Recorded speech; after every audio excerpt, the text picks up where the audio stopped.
আজ সোমবার 9 বৈশাখ 2024 সালের 22শে এপ্রিল, কন্যা রাশি, কন্যা লগ্ন, ভার্গো সাইনের জাতক জাতিকাদের আজকের দিনটি কিন্তু এক প্রকার মধ্যম প্রকৃতির অতিবাহিত হতে চলেছে।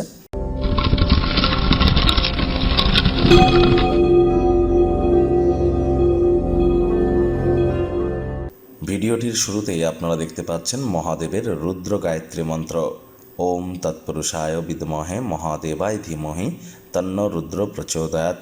এটি সকাল, দুপুর, সন্ধ্যা 3 বেলাই আপনারা পারলে 108 বার, না পারলে 21 বার, তাও না পারলে 7 বার করে জপ করুন। আজ সোমবার অবশ্যই আপনারা কিন্তু চন্দ্রদেবের উদ্দেশ্যে দুগ্ধ নিবেদন করতে পারেন। চন্দ্রকে মজবুত করবার জন্য দুধের জলে স্নান করতে পারেন, দুধে মালাই বা শর্মেকে স্নান করতে পারেন। মায়ের পায়ে হাত দিয়ে প্রণাম করুন, রেগুলার প্রণাম করুন। মানসিকভাবে শক্তি আপনাদের কিন্তু বৃদ্ধি পাবে। ভাগ্যমিটার আজ আপনাদের বলছে 4 আউট অফ 10, ভাগ্য আপনাদের অনুকূলেই থাকবে। দেখুন, কোনো নেতিবাচক বা নেগেটিভ কথাবার্তা বলতে আমাদেরও কিন্তু ভালো লাগে না, তবে গ্রহ নক্ষত্রের হেরফের অনুযায়ী ইন জেনারেল ডেলি প্রেডিকশন আমরা প্রস্তুত করে থাকি।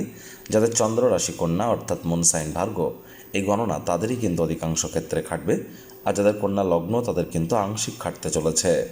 আজ কায়িক পরিশ্রম হলেও শরীর মনে সতেজতা এবং তরতাজাই কিন্তু আপনারা অনুভব করতে পারেন। তবে হ্যাঁ, আজ আর্থিক পরিস্থিতি আপনাদের টেনশনের কিন্তু কারণ হতে চলেছে, যার কারণে মানসিক চাপও কিন্তু একটু বাড়তে পারে। এই বিষয়ে সজাগ থাকুন। খুব ভেবেচিন্তে আজ বিজনেসম্যানেরা ব্যবসার পরিকল্পনা করবেন, অন্যথায় বড় ধরনের কোনো ক্ষয়ক্ষতি কিন্তু হতেই পারে। প্রয়োজনে গুরুজন, বিশেষজ্ঞ বা বন্ধুবান্ধবদের সাথে আলাপ আলোচনা করবারই কিন্তু পর আপনাদের এগিয়ে যাওয়া উচিত। আর যারা রাজনীতিবিদ আছেন তাদের বলবো অফিসে কম কথা বলে কাজ বেশি করুন, মনের থেকে মস্তিষ্ককে বেশি দাম দিন। কোনো প্রকার অফিস পলিটিক্স বা গসিপিংয়ের অংশ হলেই কিন্তু বসের নজরে পড়ে যেতে পারেন। রাজনীতিবিদ যারা আছেন জনসংযোগ বৃদ্ধি করুন, কঠোর কায়িক পরিশ্রমের কোনো বিকল্পই কিন্তু নেই। যদি আর দীর্ঘদিন ধরে আপনার ভাই বা বোনেদের সাথে কিছু বিবাদ চলছে, তাহলে আলোচনার মাধ্যমে সমাধান করবার চেষ্টা করুন। কোনো স্থানে ভ্রমণে যদি যান তাহলে খুব সাবধানে গাড়ি ঘোড়া চালাবেন।